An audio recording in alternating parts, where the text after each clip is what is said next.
Like, I've already completed something that very few people in the world are ever going to do. This thing called the 7 summits. You are an inspiration for people, and you've been lying. So there was this part, and I'm like, this is it. I can't. My heart is already broken. What else needs to happen? It's almost like next is just my life. And so that was my true tap out moment. I've been there, waking up in a hospital and just realizing, how I ended up here, having those blackouts. And so I have a lot of empathy, I have a lot of compassion, and I also know that it is doable. We can all get out from here, and it is sunrise after sunrise after sunrise. It only gets better.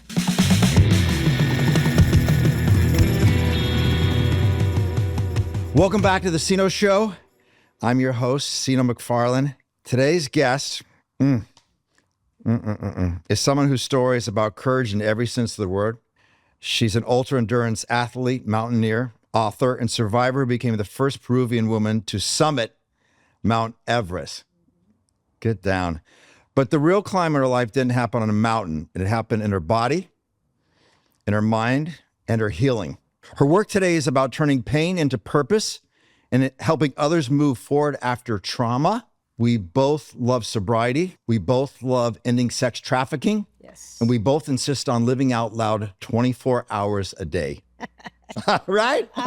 Absolutely. I'm honored. Silvia Vasquez-Lavado, welcome to the Seano Show. Hey, Seano. We're here. We made it. We made it. You go from Oprah to Seano. Not bad.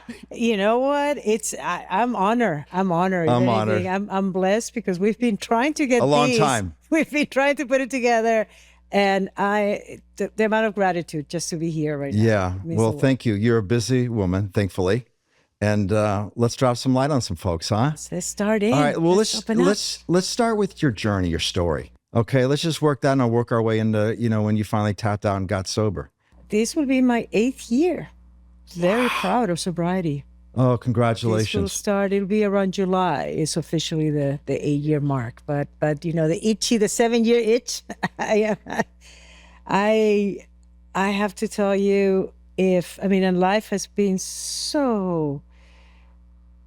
given to me. I feel so much gratitude. I feel so blessed, and I love sometimes the irony of things, but yeah, it's possibly the biggest inner mountain that I keep climbing every day. And and as well, what you are doing, which is so admirable, and literally, when we were exchanging yesterday and you mentioned you were working on intervention, I'm like, bless your soul, bless your heart, because it's hard. And I've been there, more times that I wish I would admit. And that was part of even the journey of writing my book, of becoming more public about it, because I know how shameful it is. I know how painful it is. I've been there, waking up in a hospital, and just realizing, how I ended up here, having those blackouts.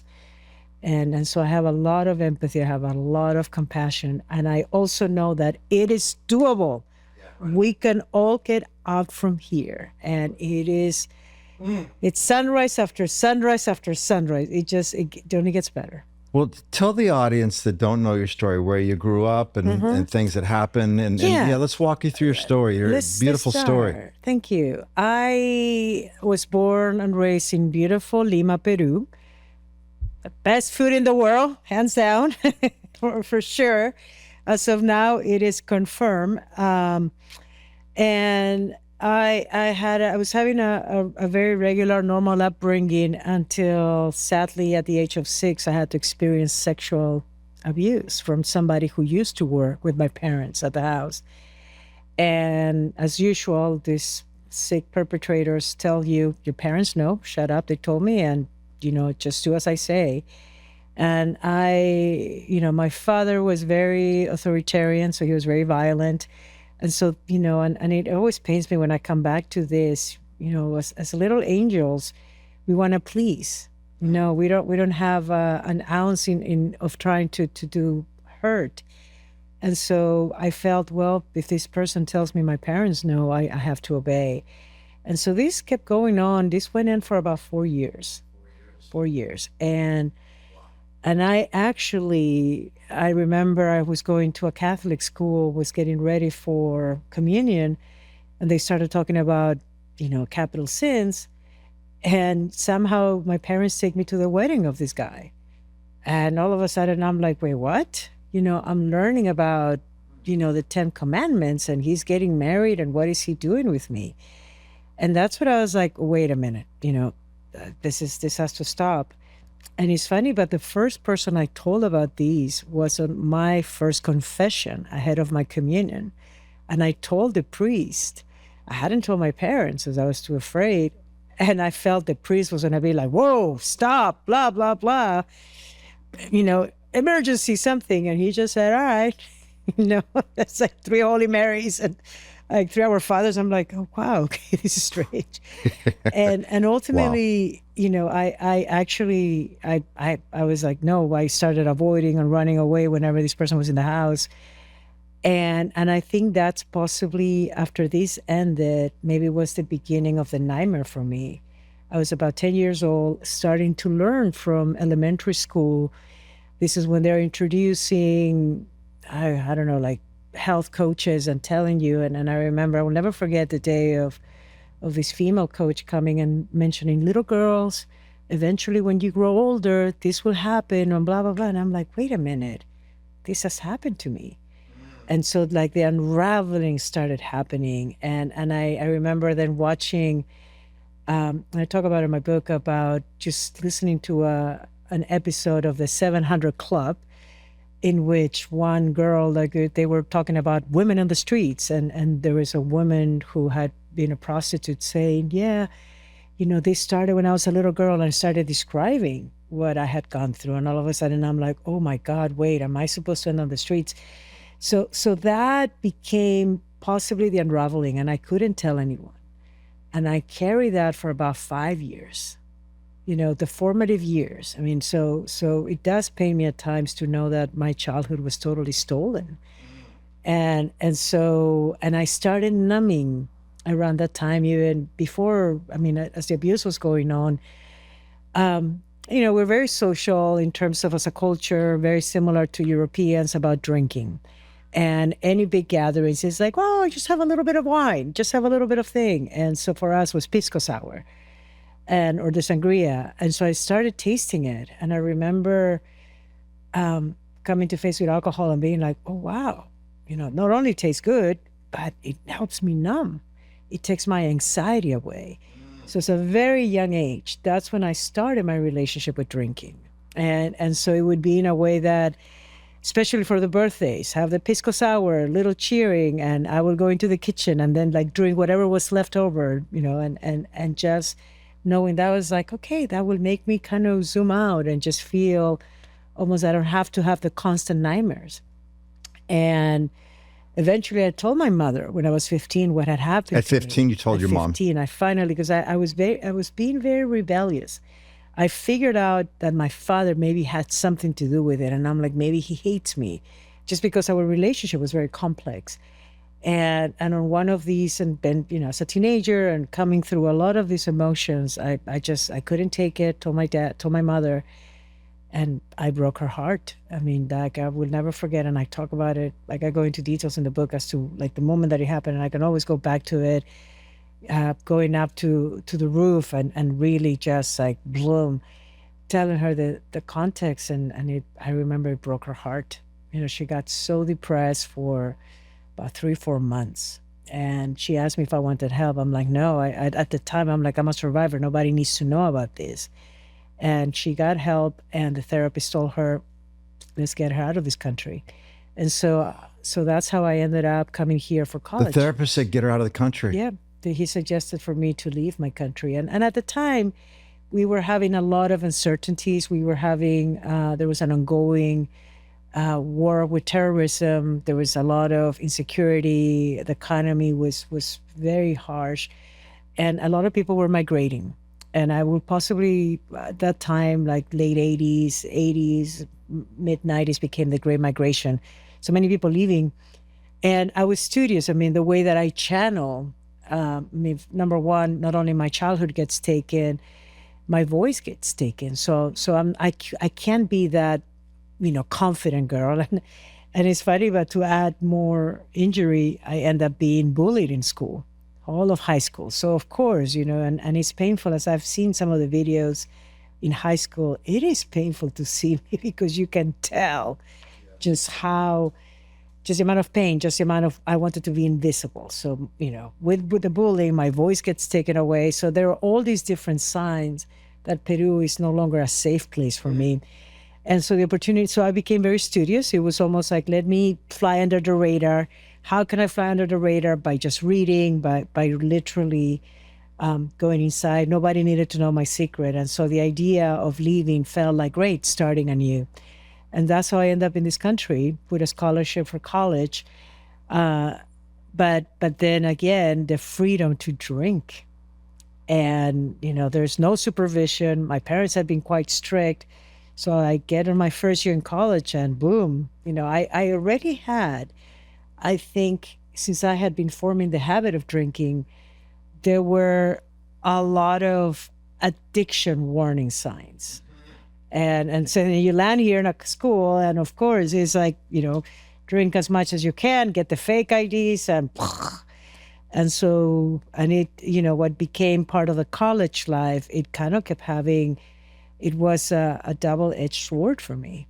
And even though I had to survive and I had to study, still, there were episodes with the drinking that would be getting out of control. I remember at one time, one big protest, I think, I got arrested, but, as part of the campus police, and it was more of a warning sign.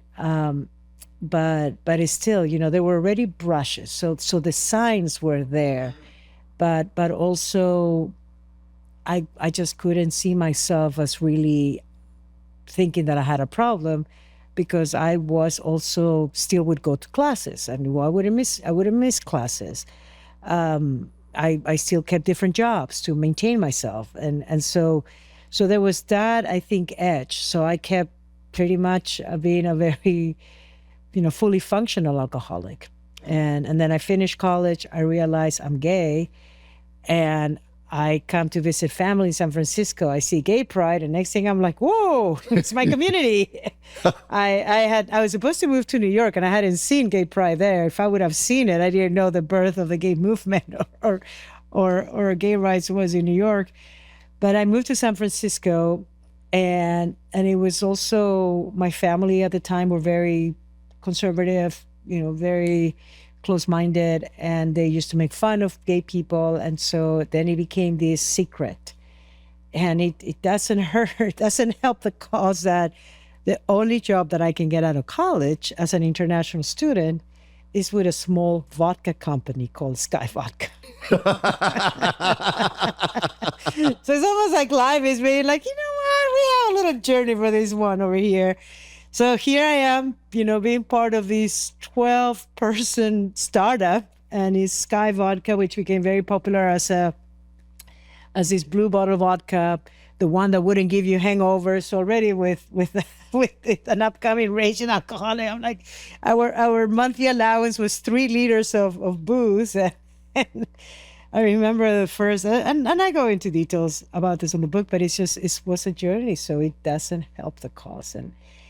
And that was pretty much my 20s, really becoming a professional drinker. Drugs too? Not really. I have to tell you, I felt during the time I was growing up, it was possibly the height of the Colombian drug cartels. Now it's more the Mexican drug cartels.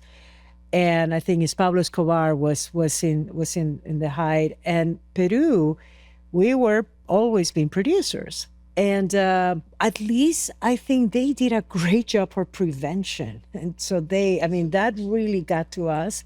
But if anything, I'm blessed that from a culture perspective, we value a lot of community. So for you to, first of all, having access to drugs was expensive. And it was almost like, ooh, they had a great campaign about the impact that it could do. So it definitely wasn't as appealing. I think I had that quite ingrained. Drinking on the other side just, was becoming, it almost was this, a combination of like, it could be very fancy, and then for me, it didn't hurt. I mean, it didn't help that Sky was at the time, putting themselves as a premium alcohol. So then they started romanticizing this side of, well, I mean, I remember learning about what top shelf meant, is the visibility. Like, you want to be a top shelf company. You don't want to drink the booze from the bottom. It's like, you don't want to be, and it was ridiculous. I mean, we were drunks, but it's like, but you're not I mean, nobody will call you a drunk because it's like you're drinking a high-end liquor. You're drinking, top shelf. So that's not, it doesn't qualify you as look at those drunks on the street.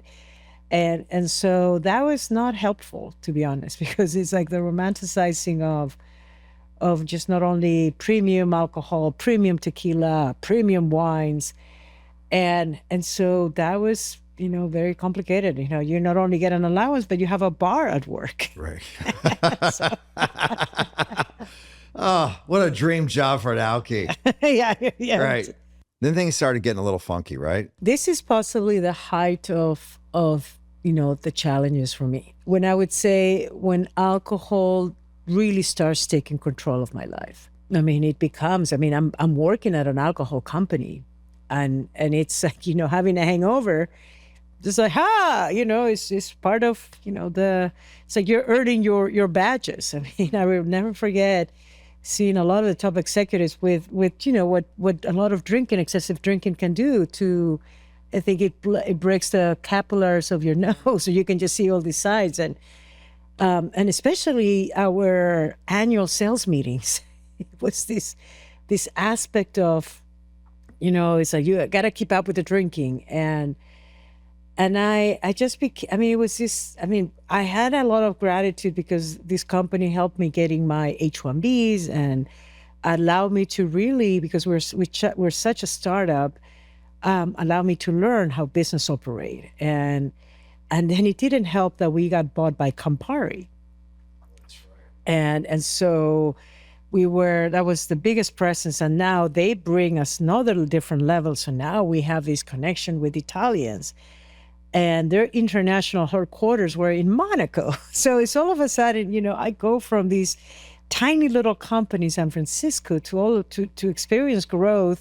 But then you start throwing the fancy things. You start throwing like, well, now we're doing the meetings in Monaco. Now we're doing the meetings in Milan. And it's like, holy, and so for somebody young and impressionable, it was really hard. And so, it was definitely work hard, play hard. But there was, and almost leading a double life with being gay and escaping and having not a very supportive environment to come to terms with it. So it complicated, the areas until I got a DUI. And I was actually having dinner with a former boss of mine at Sky. And I get so drunk and I still want to continue the party, going to a gay club.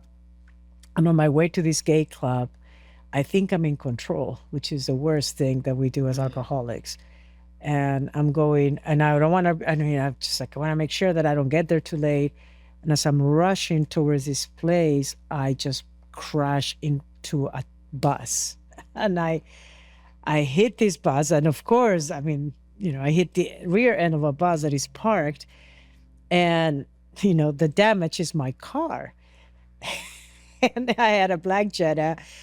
And he's like, oh, I hit the bus. I was like, I still had to go. It's like my gay dude is calling. And I'm driving. And so I'm dragging this fender bender through these streets. And he's like, as I'm going. And I was like, I even stopped. I'm like, I got to head there, get out of my car. And I pull the fender. It's just like I leave it on the side. And I'm still driving. And eventually a cop pulls me over and it's like, Ma'am? yeah, just like bumpy, just crash into that bus. And I think you left your fender bender. And I was like, I remember, it's so funny how you can go back to these things. I'm like, I know I'm going to get out of this thing. And so I just felt like, officer, what are you talking about? In my head, I'm like, it's like this delusion that we can have feeling I'm going to sweet talk my way out of it. Yeah, sweet talk my way. That I needed to be stopped. This needed to happen. It just had taken such a long time until it happened.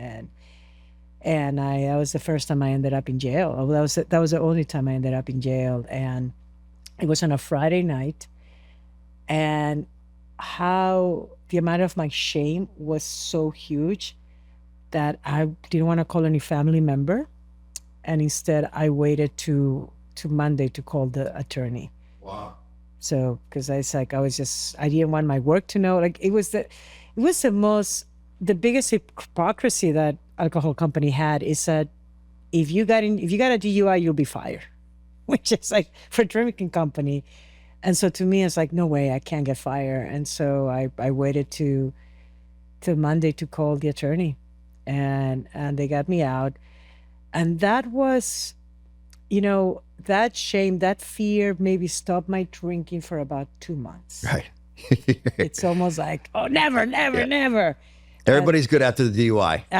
You're so good. It's like, oh God, it's a shame until it wears off. Then amnesia sets in. It's like, I got it under control. I just have a drink, Then it's like, well, maybe I can have a drink and a half. Then I can have a 2 drinks. So it was, that almost, it just became this complex component. What was your tap out moment? What was the moment when you said, I give up? I have to tell you, it wasn't even with the mountains. Climbing mountains helped me stay sober. The journey of really, and as more complex it would get, I would have to be sober because of fear. And I always made a deal that I would, first, number one, I would never climb a mountain alone, especially if anything that was dangerous, because I didn't want to put anybody who rescued me in danger.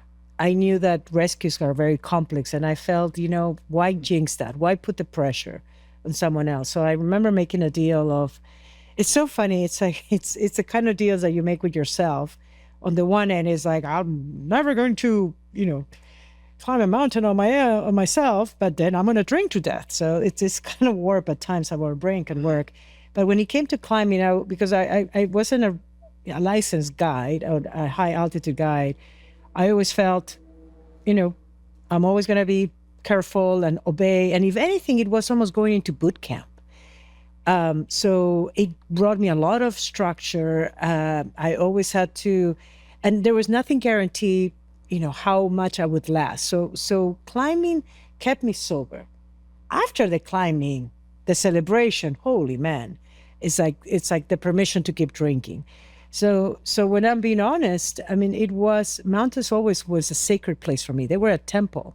And so I wouldn't drink. And the tap out to me, to be honest, if I'm being very frank, it came when I finished my last of the 7 summits. So I became the first openly gay woman to complete the 7 summits, which on its own is a really big feat. The tallest mountain in each continent. And this is in 2018. I do Denali, a mountain, the tallest mountain in the North America continent in Alaska. It had taken me 3 attempts, so it had been something 11 years in the making. And so I finally, do it a go. I go with a group of friends, guide friends from Argentina. So we're there like for how long it's going to take us. So we're there for if it's going to take us 2 months, it'll take us 2 months. So it's one of these things that we're going for it. And it took us about 5 weeks. And when I came down, and actually I was at the beginning of this relationship. I had met this amazing woman. I was completely in love. And it's funny, but this was the first mountain that I had been in a relationship. Surprisingly, in all my different mountains, I either was transitioning or blah, blah, blah. So it was a lot of meaning. But I come out, I mean, and this was a hard mountain. Like it took everything. And I remember I come down from Denali, and on our way down, we almost get killed, like a storm. One of the guys falls into a crevasse, is all these things. And I will never forget that emotion. And even on the way up to the summit, we almost got killed. It was like multiple, like the brush with death was constant. And I come out of the mountain. I will never forget just like reaching the base, like the end where we're waiting for the planes to bring us down, and just feeling empty and completely just nothing else to give.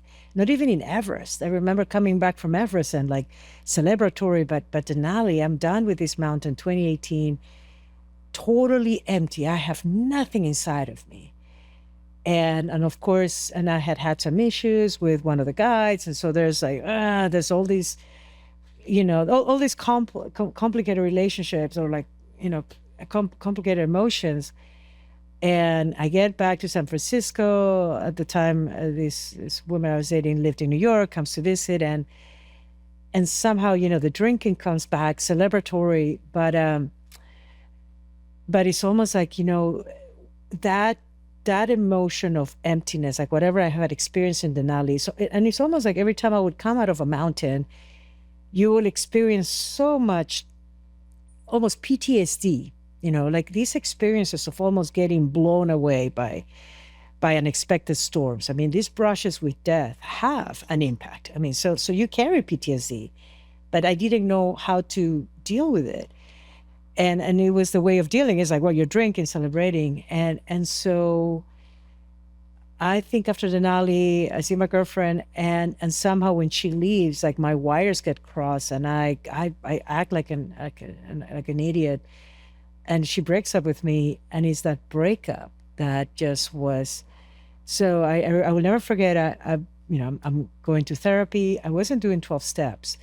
I go to therapy. I finish my therapy session, and instead of going home, a couple of friends are like, "Hey, we're hanging out at this bar." I'm like, "All right, well, let me go for a drink." Next thing is like 6 hours drinking. I drive one of my friends back. I can make it to my home. So I'm like, I crash at her place, and I'm sick for 5 days afterwards.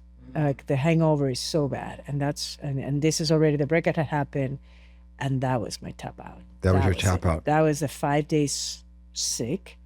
That's when I realized, awesome. Okay, Silvia, it's either one more drink or your life. Like I've already completed something that very few people in the world are ever going to do.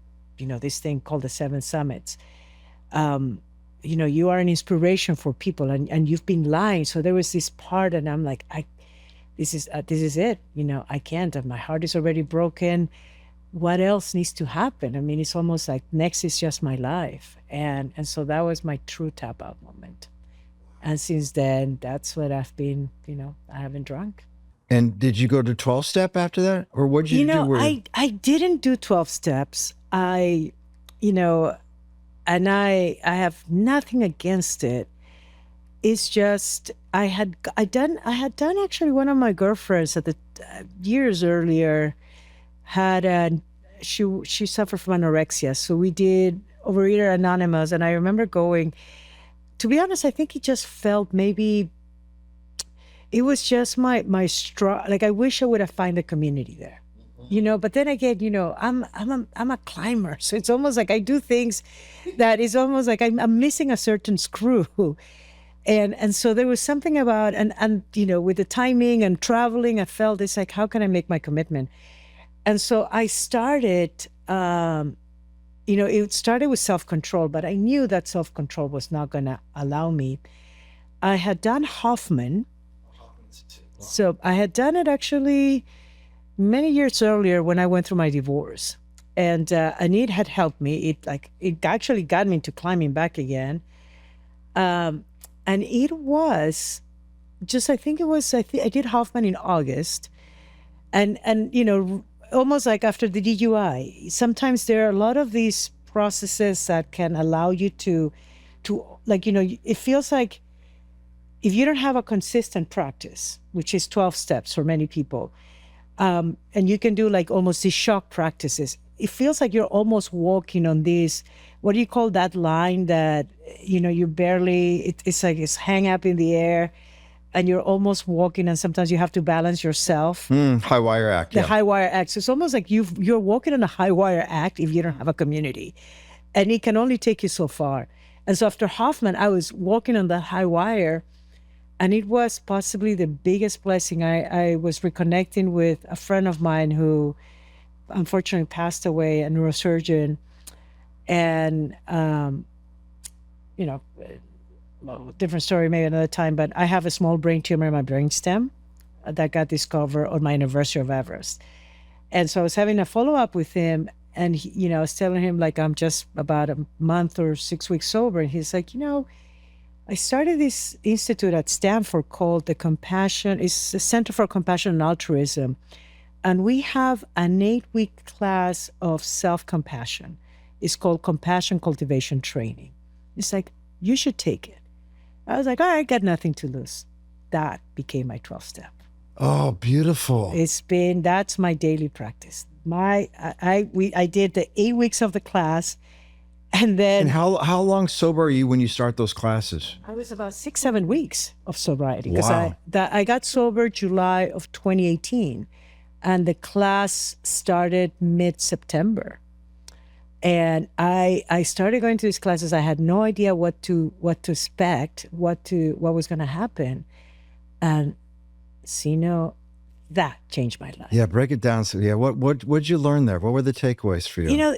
It was literally, it was the understanding of self-compassion, and I feel compassion. We need to do a massive makeover of our understanding of compassion. I feel part of what we're struggling with right now, the edge is, we feel compassion at times is like, oh, I feel so bad for you, or you're walking on the streets and you see somebody, and I could never really relate to what self-compassion was. And so these classes, the way that they're developed is a little bit of Buddhism that comes into it. I mean, so Jim, this center, he started in collaboration with the Dalai Lama. And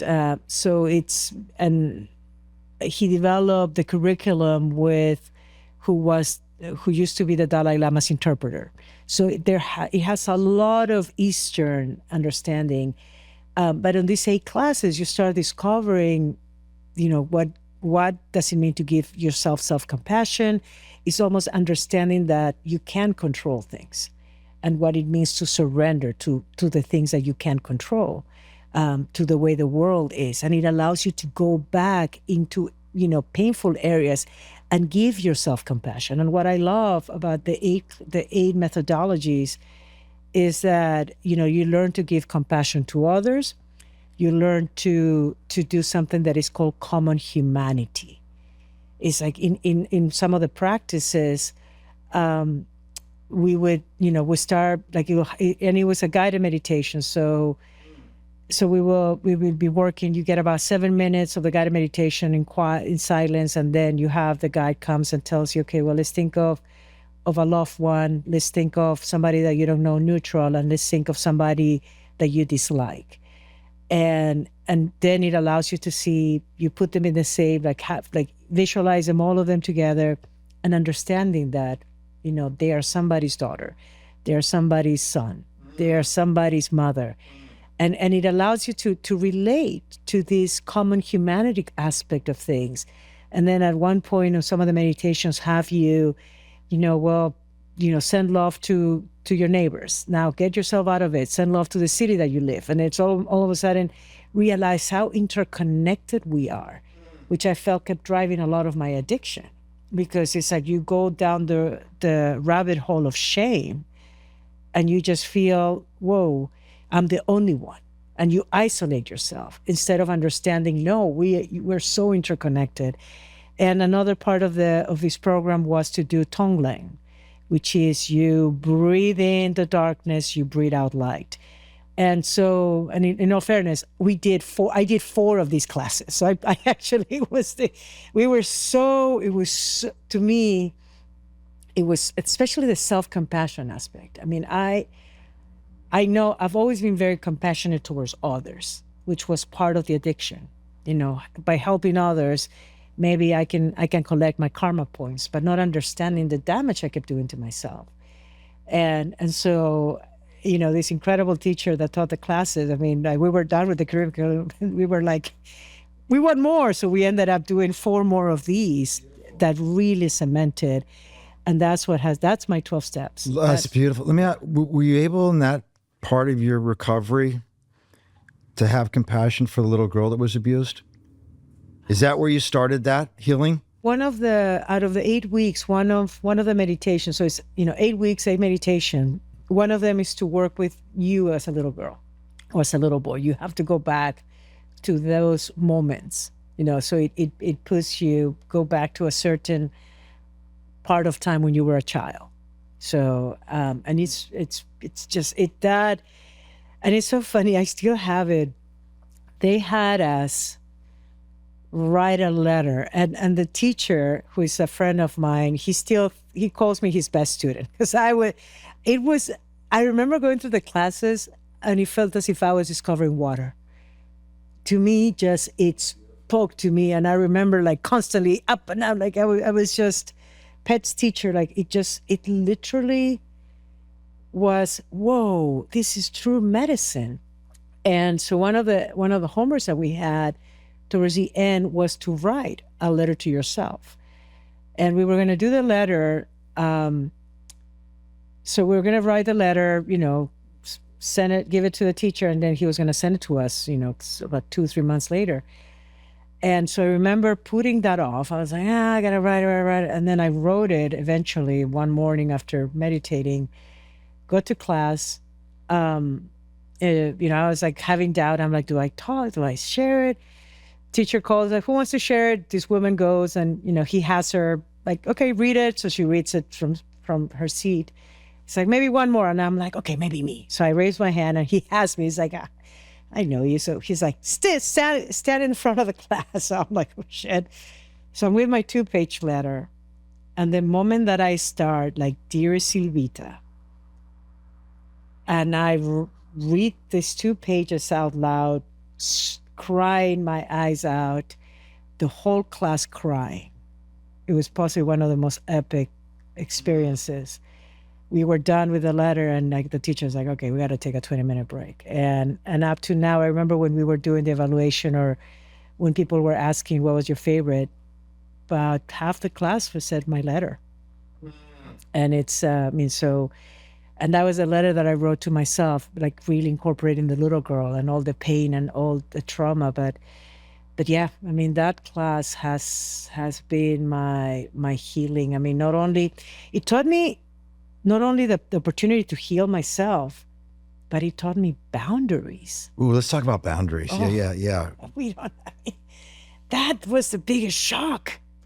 As addicts, it's hard for us because we want to please. We're people pleasers, and it feels like that's part of, like, we might be the cool badge.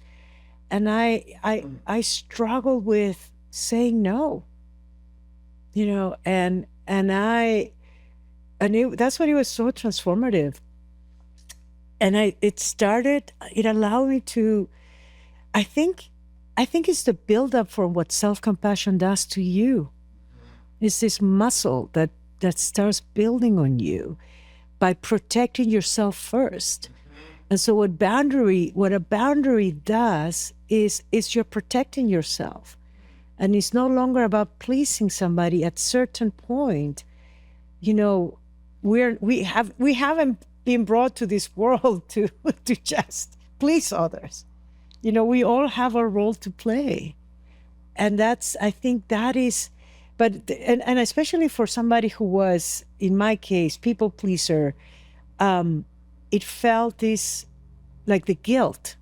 And I come from a guilt-ridden community, family, like Latinos. It's almost like, the joke with the moms, and it's like, well, if you didn't do this, it's gonna break my heart, and the whole, like, soap opera style, like, you're killing me, blah blah blah, and, like, it's this trauma, intergenerational trauma. But at one point, it's not to be. So there was this I had to struggle with like, am I being selfish? And I think, it can be very, especially for addict minds, it can be such a fine line between what boundary versus selfishness, and how to allow yourself to speak. So it was a very unique muscle.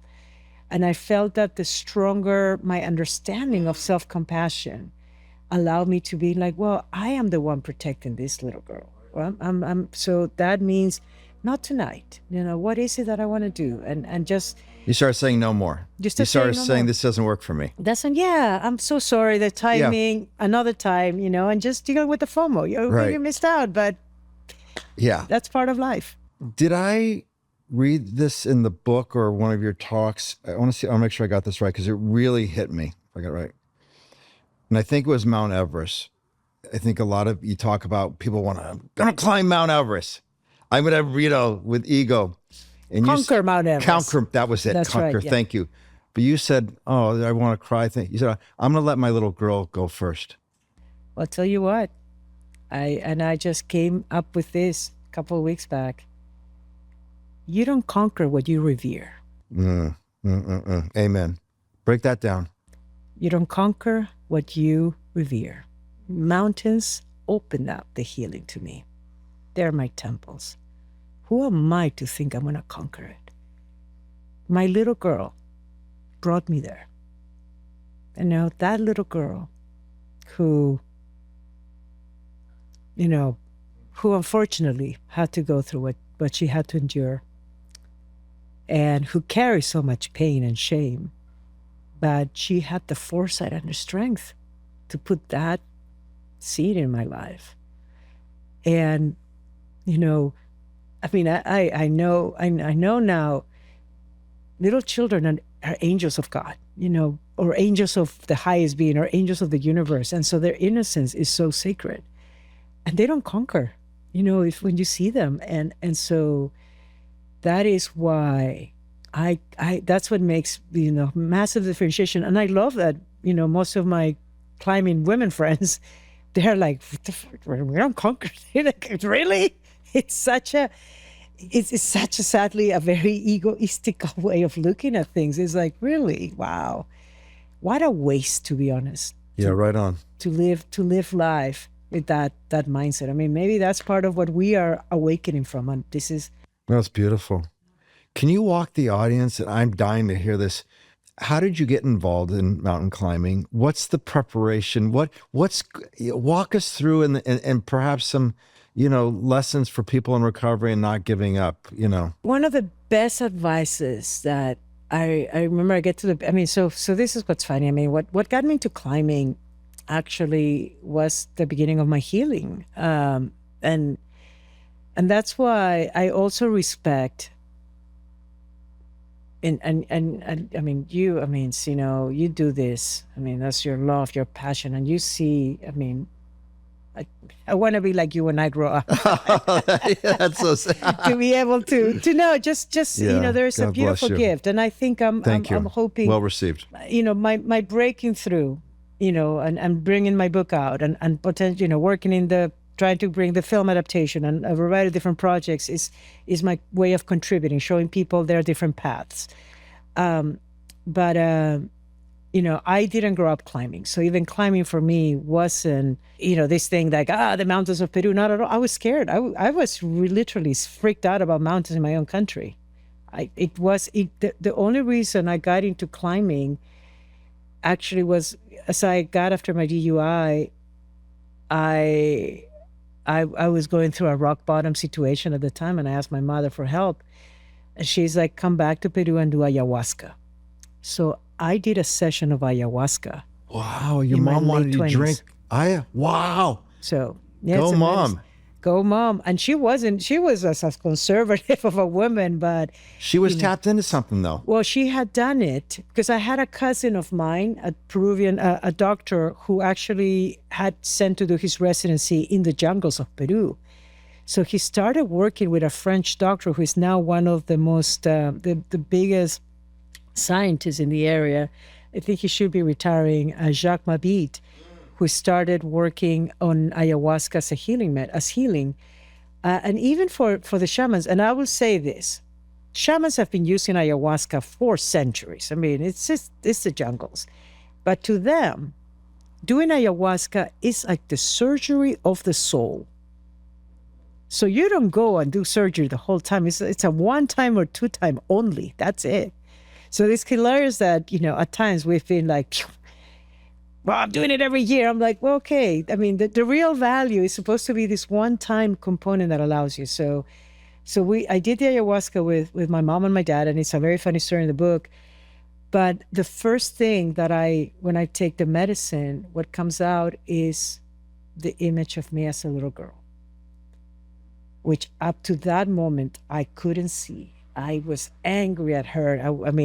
I was so shameful because of what had happened. And that's what the medicine decides to show me. And so she puts the little girl. I remember that was also maybe the very first time I'm feeling self-compassion. I'm seeing this girl. I can't determine it's me. So I just an adult. I'm like, I want to hug her. I want to protect her. And then I realize it's me. I was like, oh, shoot.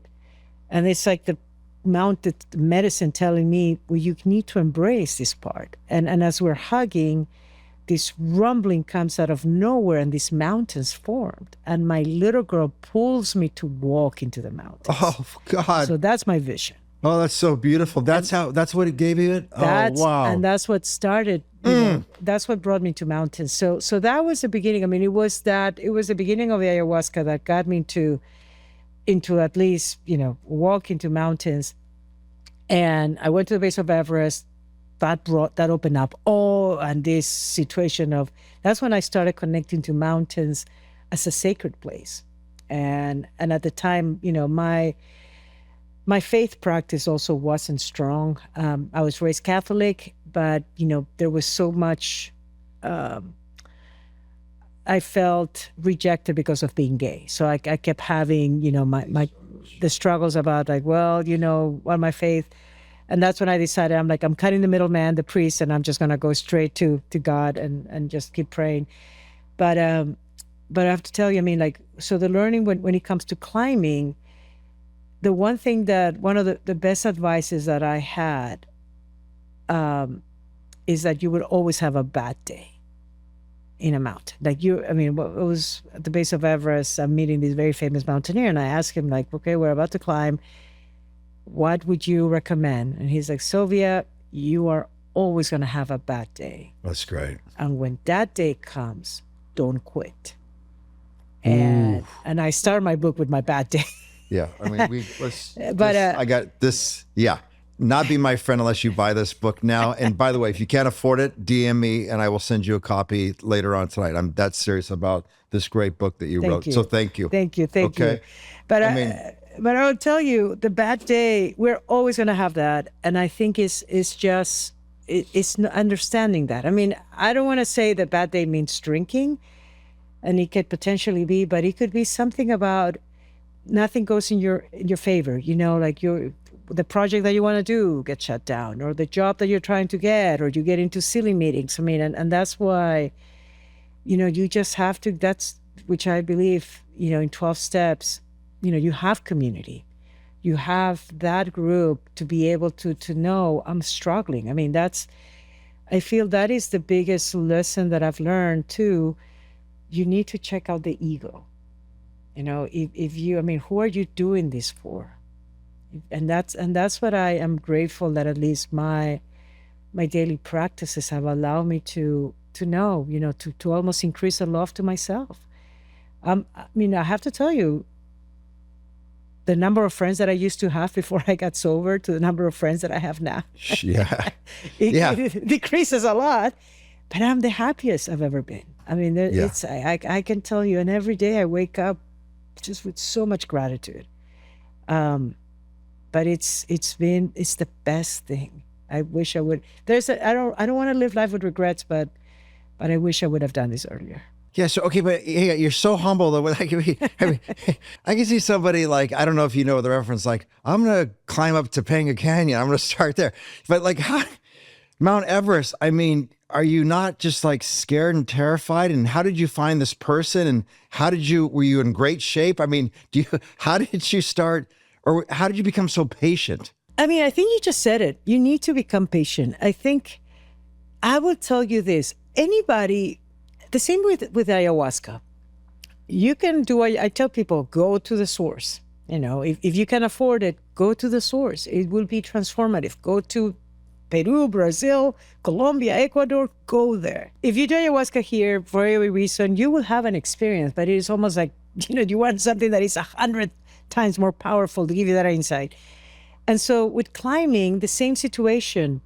If you approach the mountain, I'm like, I want to conquer it, and if you prepare, you will get there. But it's also, what is it going to feed? If you really want to have a transformational, journey, build up to it.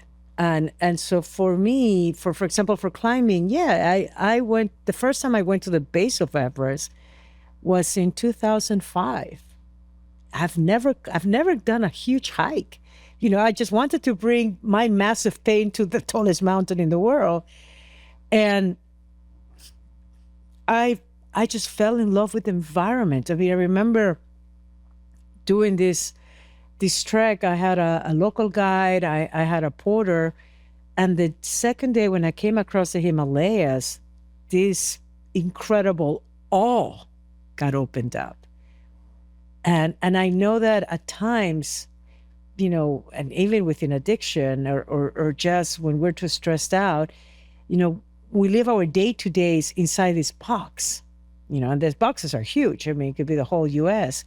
But the minute that you're pulled out of it in sacred places, it's almost like, wow, the limits of this box opened up, and it allows you to reconnect to even something powerful. And I think that was the beginning of my reverence to nature. But I think that, I remember getting to the base of Everest, having gratitude for what I had experienced and being like, and I learned at the time that the local Sherpas will call Mount Everest Chomolungma. In Tibetan and in Sherpa means mother of the world. Mother of the world. Oh, that's beautiful. So here I am in front of the mother of the world, and I look at it, and this is like, it burst out. I said, Mother of the world, thank you for being here. And I'm going to make a promise. I'm going to come back one day and attempt to go to the top. And you look scary. You kill people. I'll make a promise that I'll come back with two conditions. I'll come back as an experienced mountaineer so that I don't put anybody in danger. And I'll come back, with a social cause as a way of giving back. And so the experience side of it, that's what it became. This, okay, how am I going to get good at this? I'm not I don't know anything about mountains or climbing. And so that's when I thought of the 7 summits. And as a way of training and practicing is almost building up to that endurance. And so that's what it took me 11 years. 11 years. Before I had my chance to do Everest. 11 years. 11 years. With a lot of on and offs, a lot of very excited, boom, and then life taking me on a detour, and then coming back, try, not able to do one, boom.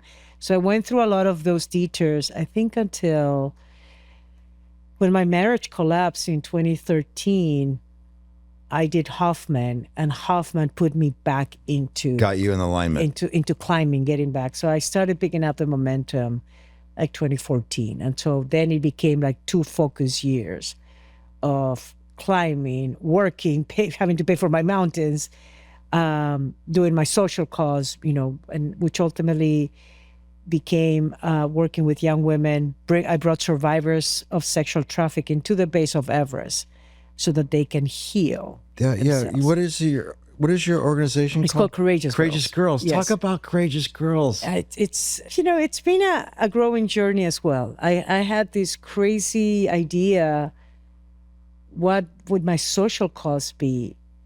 And it was at the top of a mountain that I had the vision that maybe I needed to bring survivors of trafficking, of sexual abuse, girls that went through what I went through, and help them heal in nature. And at the time, there wasn't a lot of studies how powerful healing in nature could be. So it was more of an experiment. So I ended up working with a group of young women from Nepal in the Bay Area as well. And I started trying to share my love for mountains. And so that and that's what I talk about it in the book, the journey before climbing Everest, bringing a group of inexperienced young women, which literally is possibly the reason that I was able to summit the mountain, because they broke me. They taught me the power of healing in community. They taught me to, and that's a danger sometimes when you are a little older and you try to do good and helping others, and sometimes we become imposing, and we try to control, like, especially we feel sometimes, well, we have wisdom and we should know better. and and these young women taught me, like, I had plans, like we had this itinerary, we were supposed to go, blah blah blah, hit all these different milestones, and I kept hoping, the healing was going to come at certain points, and here we are 4 days away from the end, and everything is not going right. And right as I was like, okay, fuck it, sorry, just as I was like ready to give up, I mean, like, all right, well, I don't know if this was a great idea. Pew! The healing started. Like, we are forced to make this break, like take an extra rest day. And I remember calling in for a little circle gathering. I figure, well, let me run this like a corporate meeting, 3 strengths and weaknesses, and then everybody go to sleep. And that went out the window. And for the next 6-7 hours, each young woman started opening up about their struggles, what they were learning. They just truly taught me that, strength is not loud. It doesn't need to be imposing, but it could be tender. It just can be. So they cracked you. They cracked me. And that is what literally is the reason that I was able to continue climbing. I mean, if I already had so much respect for mountains, they brought me up into, and it's funny because even I remember we were done with the circle. We started around breakfast, and then we were done for dinner. And then I see the profile of a mountain on the window, and I'm like, yep, the mountain was here. Oh, that's beautiful. What goes through your mind? You talked earlier about really dangerous conditions. Mm-hmm. I mean, like, yeah, people die. People die, yeah. How do you maintain your balance? How do you maintain not panicking? How do you, can you walk the audience through that? It's a true definition of surrendering. It's out of your control. I remember, times that I've been on storms that you have to hold for your dear life. Is just, it's certainly scary. The aftermath, it is scary about, whoa, coming so close to that brush and understanding that the emotions that happen after being almost blown out, by a storm, is as painful as they are, as painful as you want to give up, as painful as it feels you're being helpless. Know that it is a cloud that is passing too. So let me explain this a little bit better. I mean, I'm going to take Everest. We're on the way to the summit, and that's how I started the book. And a storm comes out of nowhere. So I'm at the altitude in which planes fly, and we felt turbulences. When you're in a plane, that shake up, that shakes a plane. That is the force that hits you at that altitude. Wow. So, wow. Imagine get hit by this, and you're like getting almost blown off a mountain. And this was unexpected. And many times, I mean, the way that these expeditions are so advanced, we can predict weather. And it was hilarious because we will get 40 pages of weather data every night to make decisions about, like, are we going to move, whatever it is. And so, but this storm came out of nowhere. It's like, woohoo, hey, fool the weather. And we're barely holding off for dear life. And I remember getting inside my tent and just being like, that's it. I am done. I can't. I'm throwing the towel. This is scary. I can't do it. I'm done. I'm done. And so we're going to deal, I mean, what I've seen is that we're going to deal with this setback. It just feels like a massive setback, but also is fear. So when fear takes over you, we need to know that it's fear. that is controlling the narrative at that point. It's not truth. It's not reality. It's just fear. And we just also need to know that that fear is going to go away. So if we let that fear stay, then I'm going to go down. But if I know it's almost like get reminded one way or another. Like for me, I remember getting into the tent and I wanted my mom to hug me. Sadly, my mom had passed away. I just needed my mom. I needed somebody to come and hug me, to tell me I was going to be okay. And I had nobody except for my oxygen tank. So I remember grabbing the oxygen tank and like hugging the oxygen tank as if it was my teddy bear and being like, okay, well, like, oh, like, that Castaway film with Tom Hanks and like Wilson. That's right. Yes, yeah, right That on. is my Wilson. That's my like little oxygen, like, I'm like crying, being like, I can't. And I remember like one of the guides came and he's like, oh man, Sylvia, like, that was bad. I'm like, that's it. I'm like, I'm crying. I'm like, I'm done. I can't. I'm going down. This is scary. Like, it was as if almost all of a sudden I'm realizing what I'm doing. It's like, what am I doing here? Blah, blah, blah. And she looked at me and she's like, Sylvia, we are all scared. This wasn't normal, but no, listen, we're freaking out. But this is going to pass and we're going to continue. And I was like, oh, really? Like, you guys were scared? It's like, yeah, all of us are going to be scared. I was like, oh, and it's like, no, you made it here. Like, we can continue. And I was like, still like, with all that emotion, all the tears, like, oh, okay. And within like 2 hours, boom, sun comes out as of nothing and beautiful view. And I was like, okay. So it's that fear side that grabs into you, that doesn't want to let you go.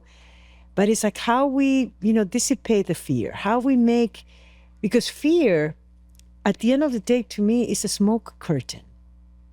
It's, it will dissipate, it will go away. But the question is, what can we do to do that? And so in communities, that's why, talking to a sponsor, that's what, at least in the case of 12 steps, it's like, boom, go to a meeting. In my case, reaching out to, to my mentors. And it's being like expressing that this is how I'm feeling right now. I'm scared, I'm frustrated. And I think that the value was expressing it out loud, saying it out loud, and hopefully being able to hear from the other side, the empathy, the compassion, that it's temporary. And now, like, I think in my tools would be praying, just pray. I've become more spiritual as of late, and just like, as you're struggling with it, is just have faith, pray. And especially for us, I will tell you, any single person who is listening to me right now, who is battling through their sobriety, you are freaking warriors.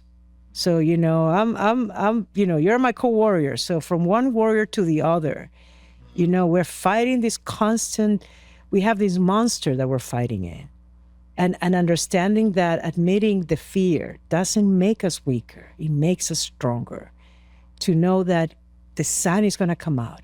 It's like these moments that we can't control. Like this storm was like, boop, out of nowhere. But it once they pass, it passes. And just to have faith that, we can endure whatever comes to us. So. Beautiful. All right, couple more and I'll let you go, okay? I was watching some of the footage of the Oprah. Mm-hmm. And I was thinking to myself, she could hike with anybody in the world, but she chose you. And I could be wrong. You'll tell me, and if we're allowed to talk about this, because she trusts you. Because you're trustworthy. There's something very special that allows people in. And that's a real blessing. And I applaud you for the healing that you allow people to do that. Thank you. Was I right on that? As you said, it's a humility. I'm taking it in. I'm saying thank you. No, that was beautiful because I watched her being scared a couple times, and you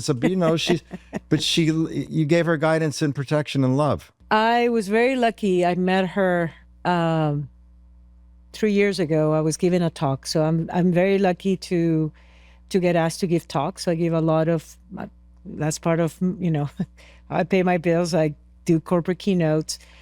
And it's funny. I have the gift that I make a lot of men cry in my talks. I just gave my biggest talk to 10,000 people last August in Macau with the organizers.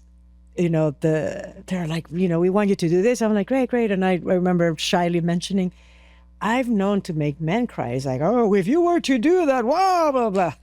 I mean, next thing, I'm like, not only I make men cry, I mean, after this talk was such a big group, I mean, I had to do face to, like we had this booth and people would come and the number of men coming and hugging me is like, thank you, blah, blah, blah. I don't know what it is, but I love, I just find myself so privileged to have the opportunity to share, what was always a dream. And so I had a chance to meet Oprah at a conference, and she was very receptive to my message. And, we ended up connecting from that point. And I remember when I was doing Aconcagua in 2014, she was doing this meditation with Deepak Chopra, who sadly, a lot of things are coming out as of late. But they were doing these 21-day meditations, or like these guided meditations and how to change your life. And on one of them, here I am attempting to do Aconcagua, just newly divorced. And she had on one of her conversations a very profound message that maybe was the very beginning of my healing journey. And so there's always been, here meeting my hero, because she's literally one of my heroes. It was a very beautiful opportunity to say thank you to her. And just, God's gift of having put me on this very small group of people that I was giving this talk to. And so it was the beginning of a friendship. And so in her own healing, she's now been enjoying more of hiking. And so here I am, one of the biggest hikers for what I've done. So it's allowed this opportunity to share more of that passion and the admiration, the reverence that I also have for her, for everything she's doing, her own reinvention, is very admirable. So and it was funny, I was supposed to, and it's just sometimes divine timing. And so she was in Australia. I was scheduled to do this big summit with a friend of mine in Nepal, who is from Adelaide, Australia. And I was there in September. We were going to launch we were going to do this summit in November. So I'm there in September last year after giving this big talk to understand. And there is the government collapses in Nepal. And so next thing, she was like, okay, well, let's bring it back to Adelaide. And it's during the time that Oprah is visiting. Oh, right on. And so it's like a lot of things were aligning. And so then I was in Australia when she was there. I was actually in Adelaide the weekend that she was giving her talk. So it was the perfect, beautiful alignment and the opportunity to go and climb. Look at that big smile. Right on. It was really beautiful, very special. And I think, it's like they say, meeting your heroes. And I find myself incredibly blessed to have had that. That's still with a lot of reverence. Talking about people who, and I've been very lucky. I've met a lot of different people, but it's a lot of preachers who don't always practice what they preach. Amen. And she's the one that who you see is who you find. And so. All right, two things, and I'll really let you go. I don't know if you saw the sign on the door when you walked in, but it says "No shame allowed." And you talk a lot about shame and getting and talk to the audience about how you worked on eliminating shame from your life. I have to go back to self-compassion. I have to go back to, I think self-compassion taught me how we are still whole. We are not, we have people project on us. I mean, like if we're going to be people pleasers, it's a dead end. It's not going to get us anywhere. It's a cliff, and it's not going to end up good. And so shame is also, I think, it's an extension. Personally, the way that I would think of shame, I feel shame is an extension of the lack of appreciation. I mean, there's things that you can do that, of course, it's almost like, wait a minute. If you're hurting, if you're harming other people, if you're doing it with intent, then that's a very different conversation. But the self-shame for us, there are things that we can't change. I mean, and I think the shame sometimes comes from actions, from things that we have said, and especially in our addict life. I mean, when I go back to those years and the pain that I've caused, and I share a lot in the book, things that I have carried, but it's also the healing aspect. Is that was the shame that you're carrying is from something in the past, but it's not defining who you are now, who you are becoming. And so to eliminate shame is that self-forgiveness, and is that it comes back to the self-compassion, which self-compassion at the end is self-love, is that appreciation, and to know that we can tap into that at all times, to understand. I mean, and also know, let's be better. And that's the gratitude every day of having an extra sunrise to look at, having an extra, especially you wake up so early, so you get a chance to see the sunrise. But just knowing, if I hurt somebody, that is usually the reason what we call shame, is to know that, okay, what have I learned? What can I do? And also knowing that we can always write a letter. Also, we can always reach out. And even if we can always put it out there, we can always write down what had happened,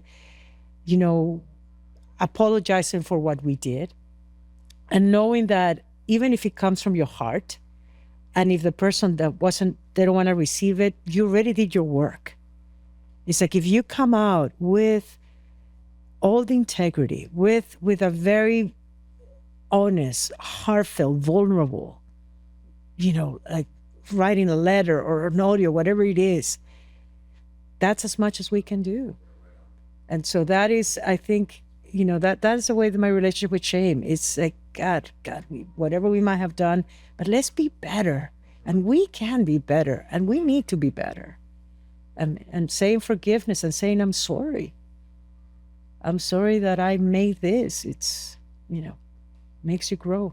Final thoughts for the good folks around the world? So much love for any listener who is there on week number 1, even on day number 1, who maybe have had a relapse. I got to tell you that I love you. You have it in you. I mean, the number of relapses that I've experienced in my life, ever since even my DUI till 2018, till that marker, if you're thinking, you will overcome it. And in whichever, there are so many tools. I want to think of myself. I have this beautiful photo in front of my office with 4 women samurais. So I try to ground that energy, but we're warriors, and know that for those of you who have been sober longer than me, wow, master black belt level, but for those who are starting, is the biggest gift you can give yourself for your life. And just hanging there. The work that Seano is doing, the community, there is community. Number 1, you are not alone. You're not alone, regardless. And you certainly, I'm even here now. I'm going to put my name in the mix, but please reach out in whichever way. When you're going through that horrible bad day, know that it is just a bad day. When that storm or when that cloud of fear feels that it's sticking around, know that it's just a cloud of smoke. That the best days are. We must say thank you to Laura for putting us together. Yes. Right? Our beautiful Laura, Laura, who will listen. Thank you. Love you, my dear. You use the Lao Tzu quote all the time. The journey of 1,000 miles begins with a single step. Absolutely. Did I get it right? Absolutely. So thank you for giving us the map.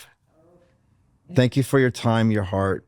And this is very powerful for me because our stories are so similar.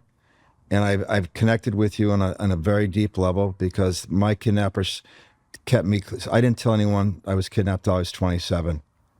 And so to have you here and to have your freedom and what you went through, I know your story and what you have to do and your smile and how hard you had to work for your smile and grace and the kindness and love that you don't carry shame anymore. So I want to thank you for celebrating all your fucking hard work. It's an incredible blessing and gift from me. Thank you. Thank you, Seano. Okay, Thank you. Thank you for sister. making this space. Thank you. Great. All right. Yeah. Yeah. How about them apples? How about them apples? The Seano Show is a production of iHeart Podcasts, hosted by me, Seano McFarland, produced by Pod People and 28th Ave. Our lead producer is Keith Kornelek. Our executive producer is Lindsay Hoffman. Marketing lead is Ashley Weaver. Thank you so much for listening. We'll see you next week.